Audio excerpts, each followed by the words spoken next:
para que a gente continue dialogando um pouquinho sobre o processo civil, sobre a nossa atividade recursal, para que a gente possa dar um pouco de continuidade àquilo que nós já vimos falando em sala de aula, sobre o juízo de admissibilidade, nesse momento de total isolamento, nesse momento de preservação. Eu, de uma forma muito simples, muito singela, resolvi dar continuidade, então, e conversar um pouquinho com vocês, expor um pouquinho aquele conteúdo que nós tínhamos para conversar ainda, né? Nós suspendemos a nossa aula exatamente no preparo, e aí nós fomos debater sobre a questão do duplo grau de jurisdição, como garantia ou como uma ordem processual. E aí, então, eu decidi que a gente poderia usar aqui, né, esse tema para a gente continuar conversando sobre a continuidade da nossa sala de aula. Bom, a aula passada, nós terminamos a aula falando sobre o preparo, como requisito de admissibilidade extrínseco. E eu vou continuar conversando com vocês algo que nós já tínhamos colocado lá no quadro, né, dentro dos requisitos de admissibilidade, tinha ficado lá embaixo a regularidade formal e o fato impeditivo e extintivo do direito de recorrer. Tá? Então, nesse vídeo aqui, a gente vai conversar um pouquinho sobre a regularidade formal, que é o terceiro requisito extrínseco do juízo de admissibilidade. O que vem a ser a regularidade formal? Algo familiar. Algo familiar porque já conversamos sobre o princípio da dialeticidade em aulas anteriores. E quando falamos sobre o princípio da dialeticidade, nós vimos ali que era necessário expor os motivos do inconformismo. Mas não é apenas aquele motivo em que eu, parte vencida, me sinto só prejudicado. Não é apenas o motivo do meu inconformismo, mas é necessário, em decorrência do princípio da dialeticidade, é necessário expor quais são as razões e os fundamentos jurídicos que amparam a necessidade do reexame.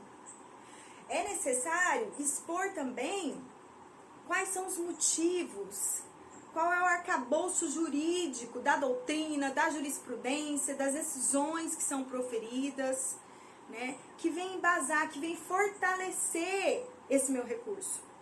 Então, pelo princípio da dialeticidade, a parte não pode simplesmente não concordar, discordar da decisão e devolver para o judiciário. Ela precisa discordar, expor quais são os critérios jurídicos pelo qual aquela decisão precisa ser reformada. Explicar por que aquela decisão precisa ser modificada, alterada, invalidada, acrescentada ou esclarecida. Tá? Então, nós trazemos aqui toda a explicação da aula, que falamos sobre o princípio da dialeticidade. O princípio da dialeticidade, ele mostra aqui a sua importância, na medida em que ele é um requisito de admissibilidade. Sem a sua observação, ou seja, sem toda a fundamentação jurídica, sem todo o respaldo jurídico dentro do corpo, dentro do conteúdo do recurso, o seu recurso nem sequer será analisado no mérito, porque nós estamos falando em análise de admissibilidade. E olha a tamanha da importância do princípio da dialeticidade. Ele vem aqui e diz, se a parte não expor, se a parte não justificar, se a parte não esclarecer quais são os motivos jurídicos, o recurso sequer será analisado no mérito, porque terá o seu juízo de admissibilidade negativo. Tá? Então, extrema importância observar o princípio da dialeticidade.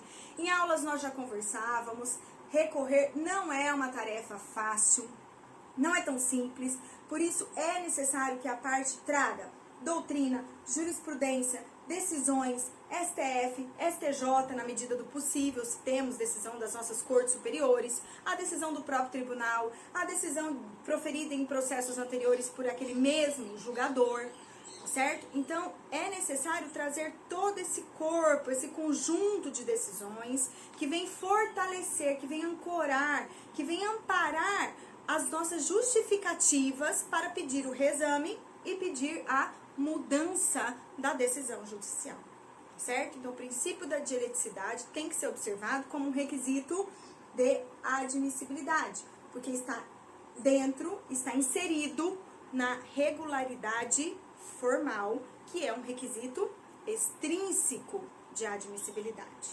Tudo bem? Então é preciso expor os motivos, expor as razões, é preciso expor a fundamentação recursal, é preciso expor qual é o mecanismo jurídico que me permite alterar, pedir a alteração daquela decisão. Qual é o elemento jurídico que me encoraja a recorrer?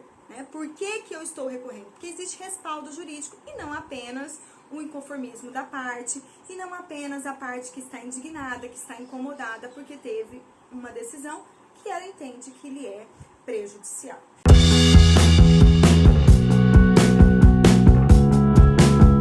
Tudo bem? O próximo requisito ainda dentro da regularidade formal, ainda dentro desse conceito, dentro desse requisito, é que o recurso seja interposto por escrito. Recurso é uma atividade completamente escrita. Nós vimos em aulas anteriores, precisamente a primeira aula, sobre as vantagens e as desvantagens de recorrer. O princípio da oralidade é totalmente mitigado na esfera recursal, porque a esfera recursal ela é escrita. Ela é predominantemente escrita, ela é viabilizada, ela é manejada, ela é interposta da maneira escrita. Então, o recurso precisa ter fundamentação, princípio da dialeticidade, o recurso precisa ser interposto por escrito,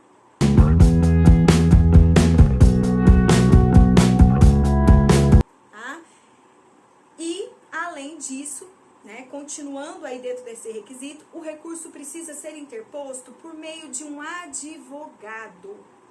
A atividade recursal, ela deve ser proposta, ela deve ser protocolada com a assinatura de um advogado. Por isso, dentro da regularidade formal, nós encontramos o Instituto da Capacidade Postulatória. Capacidade postulatória. O que vem a ser essa capacidade postulatória? É a capacidade de postular em juízo, que é garantida, que é inerente, que é condição do advogado. Então, estagiário pode recorrer? Não. É necessário que a propositura do recurso seja feita por meio de um advogado. Há muito já conversávamos e vimos que recorrer não é uma tarefa fácil. Por isso, a necessidade da capacidade técnica.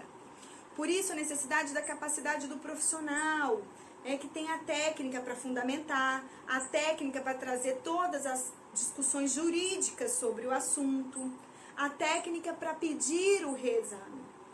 Então, o recurso ele será interposto por meio de um advogado, com assinatura da petição por um advogado. Não adianta ser bacharel, não adianta ser estagiário, é necessário a capacidade postulatória, aquela que nos é conferida com aprovação no exame de ordem. Então, precisamos da figura do advogado. Existem algumas ações em que a presença do advogado pode ser dispensada. Exemplo, juizado especial de pequenas causas. Até 20 salários mínimos, a parte pode postular em juízo sem o advogado. Até a própria lei de alimentos autoriza que a parte postule sem advogado. No entanto, para recorrer, mesmo nessas ações, é necessário a figura do advogado. Então, para postular, pode até ser dispensado, mas a atividade recursal é inerente à atividade da advocacia. E como tal, e por assim ser, é necessário que para a interposição do recurso, a parte também esteja munida de poderes para isso. A parte, o advogado, tem então procuração nos autos, que é o próximo requisito dentro da regularidade formal. Então, a parte precisa autorizar o advogado a agir em seu nome. Portanto, é necessário que ela tenha autorizado, ela tenha outorgado procuração para que o advogado elabore aquele recurso em seu nome. Indispensável a procuração. É muito comum que no primeiro grau de jurisdição a parte esteja sendo acompanhada por um profissional. E assim que vem a decisão, ela sente que aquele profissional poderia ter se dedicado um pouco mais e resolve mudar.